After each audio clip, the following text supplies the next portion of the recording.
Welcome to our channel নামই শোনার স্বাদে বাঙালি। আজকের রান্না টক ঝাল কাতলা। না না, নামটা সেমনি মনে হলেও রান্নাটা খুব সামান্য। প্রথমে টমেটো, কাঁচা লঙ্কা এবং রসুন পুড়িয়ে নিতে হবে। তারপর সেটি কোচানো পেঁয়াজের সাথে মিক্সিতে বেটে নিতে হবে। এখানে কাতলা মাছগুলো নুন, হলুদ এবং লেবুর রস দিয়ে মাখিয়ে রাখা হয়েছিল। তেল গরম হলেই মাছগুলো একে একে ভেজে নিতে হবে। এবার সর্ষের তেলটা গরম হলেই তার মধ্যে শুকনো লঙ্কা এবং কালো জিরে ফোড়ন দিয়ে সেই বেটে রাখা মশলাটা দিয়ে ভালো করে ভেজে নেব।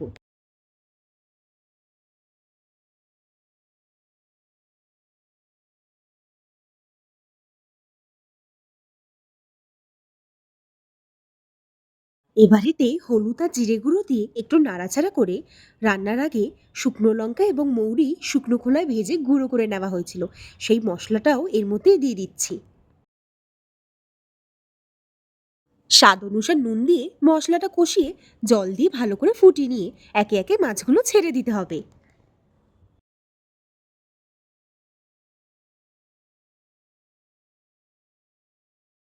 তারপর ধনেপাতা কুচি, চেরা কাঁচা লঙ্কা এবং 2 চামচ ঘি দিয়ে ভালো করে ফুটিয়ে নিলেই তৈরি হয়ে যাবে টক ঝাল কাতলা।